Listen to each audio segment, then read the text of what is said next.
Hello hi my friends. இந்த episode ஸ்டார்டிங்கில் ஹீசாங்கோட அம்மா ஹீசாங்கிட்ட பேசாமல் சாப்பிடாம இருக்காங்க கோவத்தில். ஸோ ஹீரோயின் அவங்கள சாப்பிட வைக்கணும்னு சொல்லி ட்ரை பண்ணா. ஆனால் பதிலுக்கு அவங்க ஹீரோயினை திட்டி தான் விடுதாங்க.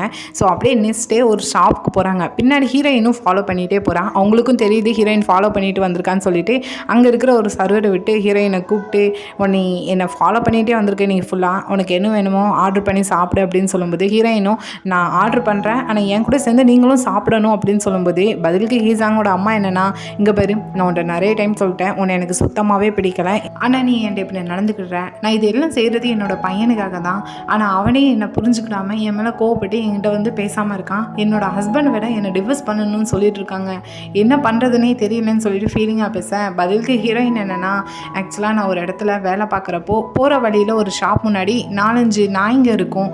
அந்த நாய்ங்களாம் என்னை பார்த்துட்டு கடிச்சிட்டு கொதற மாதிரி வரும். திடீர்னு ஒரு நாள் என்னை கடிச்சிட்டுனா என்ன பண்ணுறதுன்னு சொல்லிட்டு அந்த ஷாப் ஓனர்கிட்ட போய் கேட்டேன். அவர் சொன்ன மாதிரியே அந்த நாய்ங்களுக்கு நான் அவங்களுக்கு பிடிச்ச மாதிரி சாப்பாடு வாங்கி போட்டேன். அப்படியும் ஒரு சில நாய்ங்க என் மேலே கோவமாக தான் இருந்துச்சு. மறுபடியும் ஷாப் ஓனர்கிட்ட போய் கேட்குற சில தான் சொன்னார், ஆக்சுவலாக ஹியூமன்ஸும் டாக்ஸும் ஒன்று தான், நம்ம அதுங்களுக்கு லவ்வும் கேரிங்கும் எதோ கொடுக்குமோ அதை தான் நம்மளுக்கு ரிட்டர்ன் தரும்னு சொன்னாங்க. நானும் அதே மாதிரி அந்த நாய்ங்களுக்கு தொடர்ந்து அதை தான் பண்ணேன்.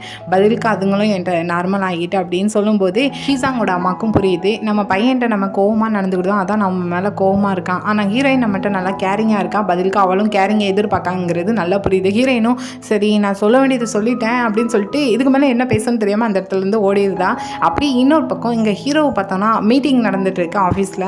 அந்த டைம் கரெக்டாக ஹீரோயினோட அப்பாட்ட இருந்து ஹீரோக்கு கால் வருது. அந்த காலை பேசினதுமே பேலன்ஸை நாளைக்கு பேசிக்கலாம்னு சொல்லிட்டு எல்லாரையும் அனுப்பி வச்சுட்டு ஹீரோயினோட அக்காட்ட சொல்கிறாங்க, உங்கள் அப்பா கப்பலில் வேலைக்கு போகிறேன்னு சொன்னாங்களாம், ஸோ இன்றைக்கி 4 மணிக்கு போகிறாங்களாம், போனால் 2 வருஷம் கழிச்சு தான் உங்களை மீட் பண்ண முடியுமா, உன்கிட்ட சொல்ல சொன்னாங்கன்னு சொன்னதுமே ஹீரோயினோட அக்காவுக்கு ஃபீல் ஆகுது, இப்போ தான் நம்மளோட அப்பாவை பார்த்தோம் மறுபடியும் பார்க்க முடியாதுன்னு சொல்லிட்டு ஸ்ட்ரெயிட்டாக அவங்க அப்பாவை போய் ஸ்டாப் பண்ணலான்னு சொல்லிட்டு ஹீரோவோடையே சேர்ந்து போகிறாங்க. ஆனால் இவங்க போகிற டைம் அதுக்குள்ளே கப்பல் போயிட்டு ஹீரோயினோட அக்காவும் ஃபீல் பண்ணிட்டு இருக்காங்க. பக்கத்தில் ஹீரோ தான் சரி விடு, அவரோட ரெஸ்பான்சிபிலிட்டியை அவர் எடுத்துக்கணும்னு ஆசைப்படுறாருன்னு சொல்லப்போ நான் இந்த விதத்தில் எடுத்துக்கிடணும்னு ஆசைப்படலை, அவர் எங்கள் கூட தான் இருந்து எல்லாத்தையும் பார்த்துக்கணும்னு ஆசைப்பட்டேன், நான் எவ்வளோ திட்டுனாலும் எங்கள் கூட தான் இருக்கணும், அவரை வெறுத்தது உண்மை தான், ஆனால் எங்களை விட்டு போகணும்னு நான் நினைக்கவே இல்லைன்னு சொல்லி ஃபீல் பண்ணிட்டு இருக்காங்க. ஆனால் பார்த்தா ஹீரோயினோட அப்பா போல அங்கே தான் என்னம்மா இங்கே என்ன பண்ணிட்டு இருக்கேன்னு சொல்லி ரொம்ப கூலாக வந்து கேட்டுட்டு இருக்காங்க. ஹீரோயினோட அக்காவும் அப்பா நீங்கள் போலையா என்ன, இல்லைம்மா நான் 35 வயசுன்னு சொன்னேன், என்னை பார்த்ததுமே நீங்கள் அந்த வயசு இருக்காது, நீங்கள் வரக்கூடாதுன்னு சொல்லிட்டான்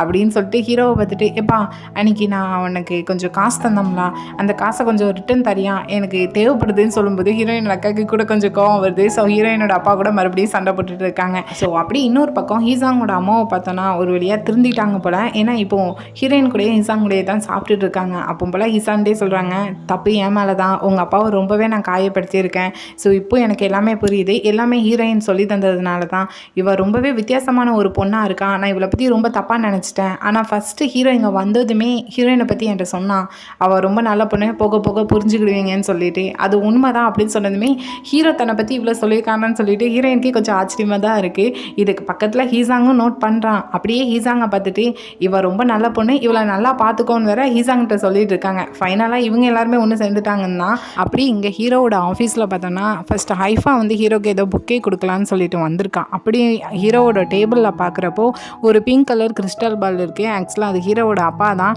இந்த பாலை எப்பவும் உங்கள் கூடயே வச்சுக்கோங்க, அப்படி இருந்துச்சுன்னா உங்களுக்கு பிடிச்ச பொண்ணு கூட உங்களோட லவ் லைஃப் ரொம்ப அழகாக இருக்கும் அப்படின்னு சொல்லி கொடுத்துருப்பாங்க. இது ஹீரோ வந்து இதுக்கு முன்னாடி நம்பினது கிடையாது போல், பட் இது ஹீரோயினுக்காக இது ஹீரோ வாங்கி வச்சுருக்காங்க. இதை ஹைஃபாவும் பார்க்க இது மேலெலாம் ஹீரோக்கு நம்பிக்கை இல்லையே சொல்லி திங்க் பண்ணிட்டு இருக்கிறப்போ அந்த இடத்துக்கு ஹீரோயினோட அக்காவும் வரா. ஸோ அந்த கிறிஸ்டல் பால் எங்கள் அப்பா கொடுத்ததான்னு சொல்லிட்டு அதை பற்றி எக்ஸ்பிளைனும் பண்ணிவிட்டு, அப்படியே உங்களுக்கும் ஹீரோக்குள்ளே இப்போ பிரச்சனை போயிட்டு இருக்குன்னு எனக்கு தெரியும், உங்களுக்கு ஏதாவது ஹெல்ப் வேணும்னாலும் சொல்லுங்கள், கண்டிப்பாக எங்கள் அப்பா உங்களுக்கு நான் இன்ட்ரோ கொடுக்கன்னு வேற சொல்லிட்டு போகிறான். அப்படியே அந்த கிறிஸ்டல் பால்க்கு கீழே சாக்லேட் கவர் 4-5 இது இருக்குது. ஸோ அதை பார்க்குற அவளுக்கும் நல்லா தெரியுது ஹீரோயின்குள்ளே தான் ஹீரோ இப்படி சேர்த்து வச்சுருக்காங்கன்னு சொல்லிட்டு. ஸோ ஹீரோ வந்ததுமே நான் இன்றைக்கி பிஸியாக இருக்கேன், என்னை நீ டிஸ்டர்ப் பண்ணாமல் இருந்தால் நல்லா இருக்குன்னு சொல்லும்போது ஓகே நான் டிஸ்டர்ப்லாம் பண்ண மாட்டேன், நான் உனக்கு வீட்டில் போய் வெயிட் பண்ணிட்டு இருப்பேன், நீ எப்போ வருவேன்னு சொல்லி நான் உனக்காக சமைச்சு வச்சுருக்கேன்னு சொல்லும்போது நான் நைட்டும் பிஸி தான் சொல்லும்போது, பிஸியா உண்மையாக பிஸியாக தானா, பிஸியாக இருக்கிறவங்ககிட்ட எதுக்கு இந்த குப்பெல்லாம் இருக்குன்னு சொல்லிட்டு ஹீரோயின்காக ஹீரோ அந்த சேர்த்து வச்சுக்க அந்த சாக்லேட் கவரை தூக்கி ஏறிட்டாங்க. என்னோட திங்ஸை நீ தொடாமல் இருந்தால் நல்லா இருக்குன்னு சொல்லும்போது நான் அதான் சொல்கிறேன், எதுக்கு இந்த திங்ஸ்லாம் இங்கே வச்சுட்டு இருக்க, இதெல்லாம் குப்பை தானே, உனக்கு எதுவும் தெரியாதா என்ன, ஹீரோயினும் ஹீசாங்கும் ஆல்ரெடி டேட் பண்ண ஆரம்பிச்சிட்டாங்கன்னு சொல்லும்போது ஹீரோவிட்ட பேசி வேஸ்ட்டுன்னு சொல்லி அங்கேருந்து கிளம்புறாங்க. ஆனால் இவங்க 2 பேர் போட்ட சண்டையில் ஹீசாங்க லவ் பண்ணிட்டு இருக்க ஹீரோயினோட ஹீரோயினோட அக்காவுக்கும் தெரியுது அவங்க 2 பேரும் டேட் பண்ண ஆரம்பிச்சிட்டாங்கன்னு சொல்லிட்டு. அப்படியே ஹீரோவை ஸ்டாப் பண்ணி தான் போய் கேட்காங்க, உண்மையாகவுமே என்னோட தங்கச்சியும் ஹீசாங்கும் லவ் பண்ணுறாங்களா என்னன்னு கேட்கும்போது, உனக்கு எதுவும் தெரியாதா, ஒரு வேலைக்கு உன் தங்கச்சி வந்ததும் உன்ட்ட சொல்லலான்னு இருப்பான்னு நினைக்கிறேன்னு சொல்லும்போது அப்படியே அவள் ஃபீல் பண்ண ஆரம்பிச்சுதா. ஹீரோவும் இதை நோட் பண்ணுறாங்க. என்னாச்சுன்னு சொல்கிறப்போ இல்லை ஒன்றும் இல்லைன்னு சொல்லிட்டு அங்கேருந்து கிளம்பி போகிறா. ஸோ அப்படியே நைட் டைம் வீட்டில் உட்காந்து ஃபீல் பண்ணிட்டு இருக்கிறப்போ கரெக்டாக ஹீசாங்கும் ஹீரோயினும் திரும்ப வந்துட்டாங்க போல். ஹீசாங் ஹீரோயினோட வீட்டில் வந்து ட்ராப் பண்ணிட்டு போகிறான். ஹீரோயினும் அவங்க போனதுக்கப்புறம் ஹீரோயினோட கதை கொஞ்சம் வளைஞ்சு குலைஞ்சி சொல்கிறா, அக்கா நான் ஒரு முக்கியமான விஷயம் சொல்லணும், இன்னத்துக்கு நீ கேள்விப்பட்டாலும் பட்டிருப்ப, நானும் ஹீசாங்கும் டேட் பண்ணுறோங்க்கா. எனக்கு தெரியும் அவங்களாம் பெரிய ஆளுக்கா நம்ம அவங்க அளவுக்கு கிடையாதுன்னு சொல்லி. ஆனால் ஹீசாங்கே என்கிட்ட வந்து கேட்குறப்ப எனக்கு ரொம்பவே ஆச்சரியமாக இருந்துச்சு. அது மட்டும் இல்லை, இதோ இந்த நூலை கொடுத்து தான் என்கிட்ட ப்ரொப்போஸும் பண்ணாங்க. இது ஞாபகம் இருக்கா, என்னோடய எக்ஸ் பாய் ஃப்ரெண்டுக்கு நான் ஸ்வெட்டர் செஞ்சேனே அந்த நூலை வச்சு தான் என்கிட்ட வந்து இப்படி ப்ரொப்போஸ் பண்ணாங்க, நானும் அக்செப்ட் பண்ணிட்டேன்னு சொல்லிட்டு இவன் நடந்ததெல்லாம் சொல்ல, இதை கேட்குற ஹீரோயினோட அக்காவும் உங்களுக்குள்ளே நடந்தது எதுவும் நீ என்கிட்ட சொல்ல தேவையில்லைன்னு சொல்லும்போது, ஏங்க்கா ஏதோ கோவமாக இருக்கிற மாதிரி இருக்குது, இரு நான் வரும்போது உனக்கு கிஃப்ட் வாங்கிட்டு வந்தேன், இது ஹீசாங்கே உனக்காக எடுத்தாங்க, ஏதாட்டி எக்ஸ்பென்சிவான கிஃப்ட்டு தந்தால் நீ அதை விற்றுருவேன், அதனால தான் இது உனக்கு வாங்கி தந்து இதில் நீ துட்டு சேர்த்து வைக்கலாம்ல அப்படின்னு சொல்லும்போது, எனக்கு எது பிடிக்கணும் உங்களுக்கு எது தெரியுமா என்ன அப்படின்னு சொல்லிட்டு கொடுத்த கிஃப்ட்டை அப்படியே கண்ணு முன்னாடியே உடைக்காங்க. ஹீரோயின் இதை பார்த்துட்டு, ஏன்க்கா இது ஏன் இவ்வளோ உடைக்க, உனக்கு வேண்டான்னு சொன்னால் திரும்ப கொடுத்துட வேண்டியதானே, அது எனக்கு தந்தது தானே, நான் உடைச்சா என்னக்கா ஏதோ கோவமாக என்கிட்ட பேசிகிட்டு இருக்கேன், நான் இப்போ தானே வந்திருக்கேன், வந்தது என்கிட்ட இவ்வளோ கோவமாக பேசுகிறேன்னு சொல்லும்போது, அப்போ சரி நீங்கள் வரைய தேவையில்ல போ, மறுபடியும் ஹீசாங் கூடயே போய் இருந்துக்கோ அப்படின்னு சொல்லிட்டு ஹீரோயினை வெளியே தள்ளி கதவு பிடித்தாங்க. ஹீரோயினும் எவ்வளோ கத்தி கத்தி பார்க்கா, அவங்க அக்கா திறக்கிற மாதிரியே இல்லை, அவள் வீட்டுக்குள்ளே வந்து ஃபீல் பண்ணிட்டு இருக்கா. அப்படியே இன்னொரு பக்கம் இங்கே ஹீரோ வீட்டுக்கு போனதுமே பார்த்தோன்னா அங்கே ஐஃபா வந்து பழையபடி ஹீரோவை டிஸ்டர்ப் பண்ணிட்டு இருக்கா. ஹீரோவும் எனக்கு யாராவது கேர்ள் ஃப்ரெண்ட் இருக்கிறப்போவும் இப்படி தான் வந்து என்னை டிஸ்டர்ப் பண்ணிட்டு இருப்பியா என்ன அப்படின்னு சொல்லி கோவத்தில் கத்தும்போது, அவளும் சரி நான் போகிறேன் அப்படின்னு சொல்லி வெளியே வந்து நின்றுக்கிட்டு அவளும் ஃபீல் பண்ணிட்டு தான் இருக்கா.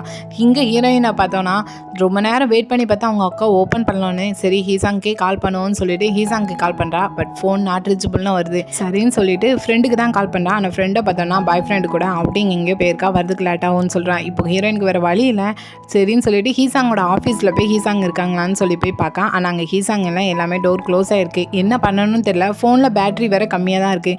சரி லாஸ்ட்டாக இருக்கிற ஒரே ஆள் ஹீரோ தான் சொல்லிட்டு ஹீரோக்கு கால் பண்ணுறா. பஸ் இவ ஃபஸ்ட்டு கால் பண்ணுறப்போ ஹீரோட ஃபோனு சைலண்டில் இருக்கிறதால ஹீரோ கவனிக்கல. ரெண்டாவது வந்து பார்த்துட்டு ரிட்டன் ஹீரோயினுக்கே கால் பண்ணுறாங்க. ஹீரோயினும் நல்ல வேலை என்னோடய ஃபோன் காலை அட்டன் பண்ணிங்கன்னு சொல்லும்போது, ஏன் என்னாச்சு, என்னோட அக்கா என்னை வீட்டிலேருந்து வெளியே அனுப்பிட்டா, எனக்கு எங்கே போகணும்னு தெரியலன்னு சொல்லும்போது, ஹீசாங் என்னன்னா தெரியல நான் கால் பண்ணேன் நாட் ரீச்சபிள்னு வந்துச்சுன்னு சொல்லிட்டு இருக்கும்போது, சரி நீ எங்கே இருக்குன்னு சொல்லி நான் வாரேன்னு சொல்லுவாங்க. அதுக்குள்ளே ஃபோனு சுவிச் ஆஃப் ஆயிடுது. அவ்வளோதான், 2 பேருக்குள்ள கனெக்ஷனும் கட்டு. ஹீரோ அடுத்ததாக ஹீரோயின் எங்கே இருக்கான்னு சொல்லிட்டு ஒரு இடமா தேடி போகிறாங்க. ஹீரோயின் பார்த்தோன்னா பெரிய ஒரு ஹோட்டல் முன்னாடி வந்து உட்காந்துட்டு இருக்காங்க. இன்றைக்கி நைட்டு நம்ம இங்கே தான் ஸ்டே பண்ணணும்னு சொல்லிட்டு, ஏன்னா ஹீரோயின் கையில் காசு எதுவுமே இல்லை. கரெக்டாக அந்த இடத்துக்கு ஹீரோவும் வந்துருந்தாங்க. எல்லா பக்கமும் தேடி முடிச்சது. ஹீரோயினை பார்த்ததுமே, நீ இன்னும் முட்டாளா, நைட் டைம் இங்கே வந்துருக்க, இங்கே சேஃப்டி கிடையாது தெரியுமான்னு சொல்லும்போது, அதான் எதுவும் நடக்கலலாம், வாங்க குளிர்து சீக்கிரமா அப்படின்னு சொல்லிட்டு அங்கேருந்து ஸ்ட்ரெயிட்டாக ஹீரோவோட வீட்டுக்கு தான் போகிறாங்க. ஸோ அப்போ ஹீரோ கேட்காங்க, ஆமாம் உன்ட்ட காசு வேலை இல்லை, உங்கள் அக்கா உன்னை வெளியே தள்ளி இருக்கானா, அவள் இப்பெல்லாம் நடந்துக்கிட மாட்டாளேன்னு சொல்லும்போது, அதான் எனக்கும் தெரியல, எங்கள் அக்கா ரொம்ப கோவமாக இருந்தா, நான் வந்ததுமே நான் என்னெல்லாம் நடந்துச்சோ சொல்லிட்டு இருந்தேன், அப்படியே அவளுக்காக கிஃப்ட்லாம் வாங்கிட்டு வந்தேன்னு சொல்லும்போது இங்கே ஹீரோக்கு நல்லாவே புரியுது. எனக்கு ஹீரோ தான் ஃபஸ்ட்டு ஹீரோயினோட அக்காட்ட 2 பேரும் டேட் பண்ணுறத சொல்லியிருப்பாங்க. அப்போ போல் ஹீரோயினோட அக்காவோட ரியாக்ஷனை ஹீரோ நோட் பண்ணியிருப்பாங்க. ஸோ ஹீரோயினோட அக்காவுக்கு ஹீசாங்க தான் பிடிச்சிருக்கு, அதனால தான் கோவமாக எங்கள் ஹீரோயின்ட்ட பேசிக்கான்னு சொல்லிட்டு. ஆனால் அதெல்லாம் சொல்லாமல் ஹீரோயின்ட்ட சொல்கிறாங்க, இல்லை உங்கள் அப்பா வாங்கி வச்சுருந்த எல்லா கடனையுமே உங்கள் அக்கா சேவிங்ஸில் இருந்த அமௌண்ட்டை கொடுத்து முடிச்சிட்டா, அதனால தான் ஏதாட்டு கோவமாக இருக்கான்னு சொல்லும்போது, இப்போ ஹீரோயின் என்ன திங்க் பண்ணுறாங்கன்னா, நான் இது தெரியாமல் அக்காக்காக வாங்கிட்டு வந்த கிஃப்ட்டில் எக்ஸ்பென்சிவான திங்ஸ்லாம் நீ விற்றுருவேன், அதனால தான் உனக்கு இந்த கிஃப்ட் வாங்கிட்டு வந்திருக்கேன்னு சொன்னேன், ஒரு வேளைக்கு அது அவளை ஃபன் பண்ணுற மாதிரி இருந்திருக்கும், அதனால தான் அவள் கோவமாக என்கிட்ட பேசிட்டா, நான் தான் தெரியாமல் இப்படிலாம் பேசிட்டேன்னு சொல்லிட்டு ஃபீல் பண்ணிட்டு இருக்கா.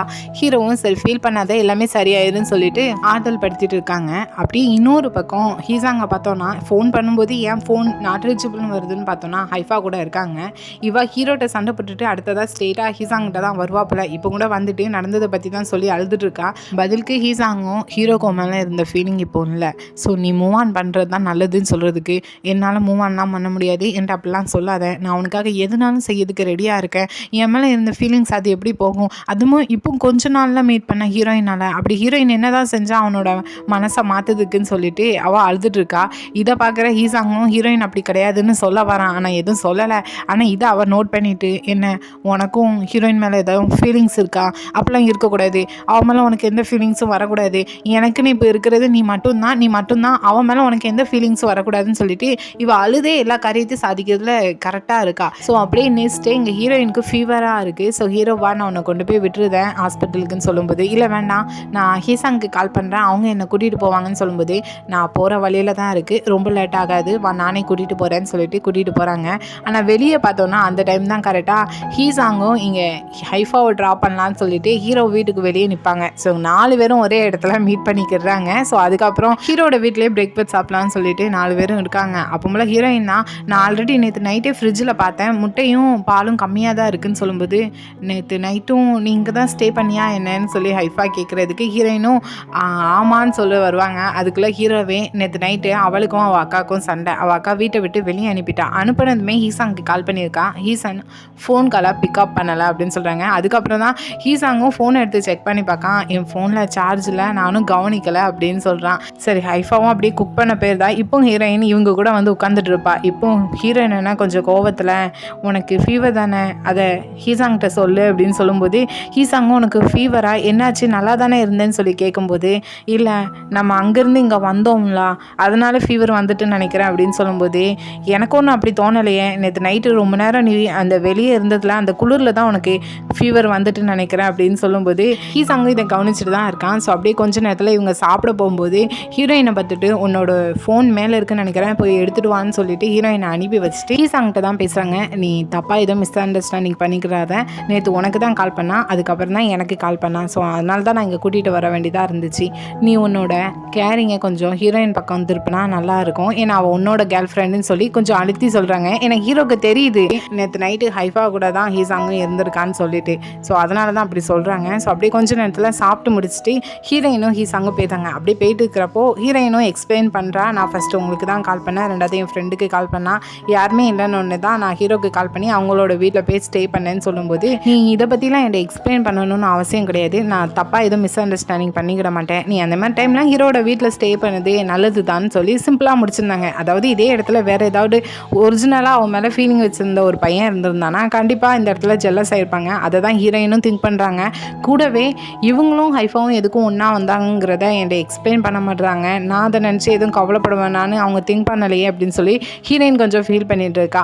ஸோ இங்கே ஹீரோவை பார்த்தோன்னா ஹைஃபாவை தான் திட்டிகிட்டு இருக்காங்க. இன்னும் உன்னோட லைஃப்பில் என்னெல்லாம் நடக்குங்கிறத ஹீசாங்கிட்ட போய் கம்ப்ளைண்ட் பண்ணுறத ஃபஸ்ட்டு ஸ்டாப் பண்ணு. அவன் இப்போ ஹீரோயினோட பாய் ஃப்ரெண்டுன்னு சொல்லும்போது அதை தான் நானும் சொல்கிறேன், உன்னோட பெஸ்ட் ஃப்ரெண்டோட கேர்ள் ஃப்ரெண்டை நைட் டைம் இங்கே கூட்டிகிட்டு வந்து ஸ்டே பண்ண வச்சுருக்கீங்க, இதுக்கு என்ன அர்த்தம் தெரியுமான்னு சொல்லும்போது, நான் அவளை இங்கே கூட்டிகிட்டு வந்ததுக்கு என்ன அர்த்தங்கிறது என்னை விட உனக்கு நல்லாவே தெரியும்னு எனக்கு தெரியும், அவளை வச்சுக்கிட்டே நேற்று நைட்டு ஹீசாங் எங்கே போனான்னு கேட்குறதுக்கு எனக்கு டைம் ஆகாது, அதை புரிஞ்சு வச்சுக்கோ, என்னன்னாலும் இருக்கட்டும், நான் இன்னைக்கு என்னோட டோரோட லாக்கை மாற்றிடுவேன், இனி என் வீட்டுக்குள்ளே நீ வரக்கூடாது அப்படின்னு சொல்லி கத்தும்போது, எனக்கு நான் வரவும் மாட்டேன்னு சொல்லிட்டு அவள் பதிலுக்கு அந்த கீயை தூக்கி எறிஞ்சிட்டு அந்த ரூமை விட்டுட்டு வெளியே போகிறா. ஸோ ஹீரோவும் இந்த பிரச்சனையிலேருந்து அப்படியே ஆஃபீஸ்க்கு போனால் அங்கே ஹீரோயினோட அக்கா ஆஃபீஸ்க்கு வரல, எப்பவும் அவங்க லீவ் போட்டது கிடையாது, இதான் ஃபஸ்ட் டைம் லீவ் போட்டிருக்காங்கன்னொன்னே அங்கே உள்ள ஸ்டாஃப்ஸுக்கே கொஞ்சம் ஆச்சரியமாக இருக்குது. ஆனால் ஹீரோக்கு ஏன் லீவ் போட்டிருக்காங்கன்னு தெரியறதுனால ஸ்ட்ரெயிட்டாக வீட்டுக்கு போயிருந்தாங்க. அங்கே ஹீரோயினோட அக்கா நல்லா நைட்டு ஃபுல்லாக அழுது கண்ணெல்லாம் வீங்கியிருக்கு போல். ஹீரோவும் பார்த்ததுமே என்ன கண்ணெல்லாம் வீங்கியிருக்கு, ஹீரோயினும் ஹேசாங்கும் டேட் பண்ணுறது தெரிஞ்சு அந்த அளவுக்கு அழுதியா என்ன அப்படின்னு சொல்லும்போது, நான் எதுக்கு அவங்க 2 பேரும் டேட் பண்ணுறதை நினச்சி அழப்போகிறேன், நான் அப்படிலாம் அழலேன்னு சொல்லும்போது, எனக்கு நல்லாவே தெரியுது உனக்கு பிடிச்ச இன்னொருத்தங்க உனக்கு ரொம்ப க்ளோஸாக இருக்கிற இன்னொருத்தங்களா டேட் பண்ணுறா, அந்த ஃபீலிங்கை ஏற்றுக்கொள்ள முடியாதது தான், ஆனால் நீ அதை பற்றி திங்க் பண்ணாமல் அதுலேருந்து வெளியே வருது தான் நல்லா இருக்கும்னு சொல்கிறாங்க. ஹீரோயினோட அக்காவும் உங்களுக்கு இதை பற்றி எப்படி தெரியும்னு சொல்லும்போது, அன்றைக்கி என் காரை ஸ்டாப் பண்ணி அவங்க டேட் பண்ணுறதை பற்றி நீ விசாரிக்கும்போது உன்னோட ரியாக்ஷனே சேஞ்ச் ஆச்சு, ஸோ அதை வச்சு தான் நான் கண்டுபிடிச்சேன் உனக்கு ஹீசாங்க தான் பிடிக்கும்னு சொல்லும்போது, ஐயோ நான் அதை பற்றி கேட்கல, எப்படி அந்த ஃபீலிங்ஸை பற்றி உங்களுக்கு தெரியும் கேட்கேன், உங்களுக்கு இதே மாதிரி எதுவும் நடந்திருக்கா என்னன்னு சொல்லி கேட்காங்க. ஆமாம், எனக்கும் இதே மாதிரி நடந்திருக்கு. ஸோ அவங்கள டிஸ்டர்ப் பண்ணாமல் அவங்க ஹாப்பியாக இருக்கிறத பார்த்து நம்மளும் கொஞ்சம் ஹாப்பியாக இருந்தால் தான் நல்லது. ஸோ நம்ம அதை நினச்சி ஃபீல் பண்ணிகிட்டு இருக்கிறது வேஸ்ட்டு தான் சொல்லிட்டு கொஞ்சம் ஆறுதலாக பேசினோன்னே அவளும் கொஞ்சம் அப்படியே மாறிடுதான். ஸோ நெக்ஸ்ட்டு இங்கே ஹீரோயினை பார்த்தோன்னா ஹேசாங் ஹாஸ்பிட்டல்லாம் கூட்டிகிட்டு வந்து ஸ்ட்ரெயிட்டாக ஆஃபீஸில் தான் ஸ்டே பண்ண வச்சுருக்காங்க, கொஞ்சம் ஃபீவராக இருக்குதுன்னு சொல்லிட்டு. ஸோ இந்த மாதிரி டைமில் தான் ஹீரோயினோட அக்காவும் சரி ஹீரோ சொன்னதுனால மனசு மாதிரி ஹீரோயினை பார்க்கறதுக்காக வராங்க. ஸோ ஹீரோயினும் அக்காவை பார்த்ததுனே ரொம்ப ஹாப்பி. அது மட்டும் கிடையாது, இப்போ முன்னாடி இருக்க ஹீசாங்கை பார்த்துக்கிட்டு நான் ஹீரோயினோட அக்காவாக பேசுகிறேன், நேற்று நைட்டு நீங்கள் அவளை உங்கள் கூட ஸ்டே பண்ண வச்சது பெரிய தப்புன்னு சொல்லிட்டு அவங்க நேற்று ஹீரோயின் எங்கே இருந்தான்னு தெரியாமலே பேச ஆரம்பிக்கிறதுக்குள்ள ஹீரோயினும் அக்கா நீ நினைக்கிற மாதிரிலாம் எதுவும் இல்லை, ஏன் இப்படி பேசுகிறேன்னு சொல்லிட்டு 2 பேரும் சண்டை போட்டுட்ருக்காங்க. இந்த டைம் கரெக்டாக ஹீசாங்க்கு ஃபோன் கால் வருது. யாருன்னு போய் பார்த்தா அவங்க அம்மா தான் கால் பண்ணியிருக்காங்க. ஆனால் ஈசாங்கிட்ட கூட பேசாமல் ஹீரோயின்ட்ட ஃபோனை கொடுன்னு சொல்கிறாங்க போல். ஹீரோயினும் எங்கள் அம்மாவன்ட்ட பேசணும்னு சொன்னோடனே ஹீரோயின் போய் பேசுகிறா. இதை பார்க்குற ஹீரோயினோட அக்காவுக்கு தான் கொஞ்சம் ஃபீல் ஆகுது. ஸோ அப்படியே அதை கட் பண்ணி இன்னொரு பக்கம் ஹீரோயின் அவள் ஃப்ரெண்ட்ஸ்கிட்ட போய் நடந்ததெல்லாம் போய் சொல்லிட்டு இருக்கா, இப்படி ஹீசாங்கும் நானும் டேட் பண்ணுறேங்கிறது. அதை கேட்குற ஹீரோயினோட ஃப்ரெண்டும் சரி எல்லாமே ஓகே தான், அவங்க 2 பேருக்குள்ள எந்த அளவுக்கு போயிட்டுருக்கு அப்படின்னு சொல்லி அவள் ஒன்று கேட்க ஹீரோயினை கொஞ்சம் வெக்கப்பட்டுக்கிட்டே எங்கள் 2 பேருக்குள்ள நாங்கள் கையை பிடிச்சிட்டு தான் இருக்கோம் அப்படின்னு சொல்கிறான். கையை பிடிச்சிட்டு இருக்கீங்களா? ரோடு கிராஸ் பண்ணணும்னு இருக்கிற பாட்டிங்களை கூட கையை பிடிச்சி தான் கிராஸ் பண்ணுவாங்க, அதை வந்து சொல்லிட்டு இருக்க அப்படின்னு சொல்லும்போது இல்லை ஹீசாங் மற்ற பாய் ஃப்ரெண்ட் மாதிரி கிடையாதுன்னு ஹீரோயின் சொல்லும்போது அப்போது நீ தான் எல்லாத்தையும் ஸ்டார்ட் பண்ணணும், இல்லைனா நீ தான் அழுதுட்டு இருக்க வேண்டியதாக இருக்குன்னு சொல்லிட்டு ஹீரோயின் காதில் போய் எதுவும் சொல்ல ஹீரோயின் வெக்கப்பட்டுக்கிட்டு என்னால் அதெல்லாம் செய்ய முடியாது அப்படின்னு சொல்லிட்டு போகிறா. ஆனால் ஹீரோயினோட ஃப்ரெண்டு சும்மா இல்லை, நெக்ஸ்ட் டே அப்படியே ஹீசாங் இருக்கிற டைம் பார்த்து கரெக்டாக ஆஃபீஸ்க்கு போகிறான். ஹீசாங் முன்னாடியே ஹீரோயின்ட்ட நான் ப்ரைவேட்டாக பேசணும்னு சொல்லிட்டு கத்தி பேசுகிறான். உன்னோட எக்ஸ் ஃப்ரெண்ட் ஆதி இருக்கான்ல அப்படின்னு சொல்லிட்டு ஹீரோயினும் ஏன் கத்தி பேசுகிறேன் மெதுவாக பேசுன்னு சொல்லும்போது உனக்கு எதுவும் தெரியாது நீ அமைதியாருன்னு சொல்லிட்டு அந்த ஆதி மறுபடியும் அவங்க கூட சேரணும்னு சொல்லிட்டு என்கிட்ட வந்து கெஞ்சிட்டு கிடக்கா. நான் முடியாதுன்னு சொல்லிட்டேன், உன்ட்ட எதுவும் வந்து பேசினானா முடியாதுன்னு சொல்லிடுன்னு சொல்லி கத்தி பேசிட்டு அந்த இடத்துலேருந்து கிளம்பி போகிறா. ஸோ இந்த இடத்துல ஹீரோயினை ரியலாக டேட்டிங் பண்ணிட்டு இருக்கிற பையனாக இருந்தால் ஜெல்லஸ் ஆவாங்க, கோவப்படுவாங்க. ஆனால் இதில் ஹீசாங் என்னென்னா ஹீரோயினை பார்த்துட்டு உன்னோட எக்ஸ் ஃப்ரெண்டு கூட திரும்ப சேரணும்னு ஏதாட்டு திங்க் பண்ணிட்டு இருக்கியான்னு சொல்லி கேட்கும்போது ஹீரோயினும் அப்படிலாம் எதுவும் இல்லை அப்படின்னு சொல்லும்போது அப்போ சரி நீ அதை பற்றி ஒரி பண்ணிக்கிடாத, அவன் அவளை நல்ல பையன் கிடையாதுன்னு ரொம்ப சிம்பிளாக நார்மலாக பேசி முடிச்சிருந்தாங்க. ஹீரோயினுக்கும் அவ்வளோதானா இவ்வளோதான் ரியாக்ஷனான்னு சொல்லி யோசிச்சுட்டு இருக்காங்க. ஸோ நடந்ததை அப்படியே கொண்டு போய் மறுபடியும் அவன் ஃப்ரெண்டுகிட்ட போய் தான் சொல்லிட்டா. ஃப்ரெண்டும் அவ்வளோதான் ரியாக்ஷனா, இந்த இடத்துல வேறு ஏதாவது பையனாக இருந்தால் ரொம்ப ஜெல்லஸாக இருப்பான் தெரியுமா, இதுக்கு பேசாமல் அந்த லாயர் ஹீரோவே உன்னை லவ் பண்ணிட்டு இருந்திருக்கலாம்னு நினைக்கிறேன். ஏன்னா நீ அங்கே இருந்தப்போ என்கிட்ட வந்து உன்னோட எக்ஸ் ஃப்ரெண்டை பற்றி சொல்லும்போது நானும் தெரியாமல் அவங்க பிரேக்கப் பண்ணதெல்லாம் சொல்லும்போது அவர் ரொம்ப ஹாப்பியான மாதிரி இருந்துச்சு, இதுக்கு அவரே பெட்ருன்னு சொல்லும்போது ஹீரோயினும் அதெல்லாம் யோசிச்சு வேஸ்ட்டு, அவர் இப்போ ஹைஃபாவோட பாய் ஃப்ரெண்டுன்னு சொன்னாங்க. சரி நான் இன்னொன்று சொல்கிறேன், இப்போ எனக்கு ஏதாவது பிடிக்குன்னா என்னோடய பாய் ஃப்ரெண்ட் எனக்காக எதுனாலும் செய்வான். ஸோ அதே மாதிரி ஹீசாங்க்கு என்ன பிடிக்குமோ அதை நீ செய்ய வேண்டியதானேன்னு சொல்லி ஒரு ஐடியா கொடுக்காங்க. ஹீரோயினும் யோசித்து பார்க்காங்க ஹீசாங்க்கு என்ன பிடிக்கும்னு சொல்லிட்டு. ஏன்னா ஹீரோயினுக்கு ஒன்றுமே தெரில. ஸோ உனக்கு தெரிலனா ஹீசாங்கை பற்றி தெரிஞ்சவங்ககிட்ட கேளுன்னு சொன்னதும் ஹீரோயினுக்கு தெரிஞ்ச ஒரே ஆள் ஹீரோ தான். ஸ்ட்ரெயிட்டாக ஹீரோட தான் போய் கேட்காங்க ஹீசாங்க்கு என்ன பிடிக்கும்னு சொல்லுங்கன்னு சொல்லிட்டு. இதுக்கு ஹீரோவும் அதையே நீ ஏன்டா வந்து கேட்க, ஸ்ட்ரெயிட்டாக ஹீசாங்டே போய் கேட்க வேண்டியதானேன்னு சொல்லும்போது இல்லை அவங்ககிட்டலாம் சொல்ல வேண்டாம், நான் உங்களுக்கு சர்ப்ரைஸ் பண்ணணும்னு சொல்லிட்டு இருக்காங்க. அதுவும் யார்கிட்ட ஹீரோட போய் சொல்லிட்டு இருக்காங்க. அந்த மனுஷனும் இவ்வளோதான் தாங்குவாங்க, இதையும் செஞ்சு தொலைகிறேன்னு சொல்லிட்டு ஒரு புக் ஷாப்புக்கு தான் கூட்டிகிட்டு போகிறாங்க. என்னென்னா ஹீசாங்க்கு மேஜிக்னா ரொம்ப பிடிக்குமா, ஹை ஸ்கூல்லலாம் அதை தான் செஞ்சுருக்காங்களாம். ஸோ அந்த மேஜிக் புக்கை தான் எடுத்து கொடுக்காங்க. இது ஹைஃபாக்கும் அடிக்கடி செஞ்சு காட்டுவான்னு சொல்லும்போது அந்தளவுக்கு ஹீசாங்க்கு ஹைஃபாவை பிடிக்குமா என்ன அப்படின்னு சொல்லி கேட்கும்போது அதெல்லாம் பாஸ்ட்டு தானே, இப்போ ஒன்று தான் பிடிக்கும்னு சொல்லும்போது உண்மையாகவே என்ன ஹீசாங்க்கு பிடிக்கும் நீங்கள் திங்க் பண்ணுறீங்களான்னு சொல்லி கேட்காங்க. ஹீரோவும் ஆமான்னு சொல்லும்போது இல்லை நாங்கள் 2 பேரும் இது வரைக்கும் ஜஸ்ட்டு கையை மட்டும்தான் பிடிச்சிருக்கோம், மற்றபடி எங்களுக்குள்ளே எதுவுமே இல்லை, அதனால தான் என் ஃப்ரெண்டு இதெல்லாம் நீ செஞ்சு அவரை இம்ப்ரெஸ் பண்ணுன்னு சொன்னான், இல்லைன்னா எங்களோட ரிலேஷன்ஷிப் இப்படியே முடிஞ்சிரும் அப்படின்னு சொன்னான்னு ஹீரோட போய் சொல்லும்போது ஹீரோவுக்கு லைட்டாக என்னென்னா இது வரைக்கும் 2 பேரும் ஜஸ்ட்டு கையை தான் பிடிச்சிருக்காங்க, மற்றபடி அவங்களுக்குள்ளே எதுவுமே நடக்கலையான்னு சொல்லி ஹாப்பியாகிறாங்க. ஸோ இது ஹாப்பியோட நம்ம இந்த வீடியோவை இங்கேயே முடிச்சுக்கலாம். ஸோ நெக்ஸ்ட்டு வர வீடியோலாம் பொறுத்து பொறுமையாக பார்ப்போம். இந்த எபிசோட் பிடிச்சிருந்தா லைக் பண்ணுங்கள், ரொம்ப பிடிச்சிருந்தா சப்ஸ்கிரைப் பண்ணுங்கள். Thank you, bye bye friends.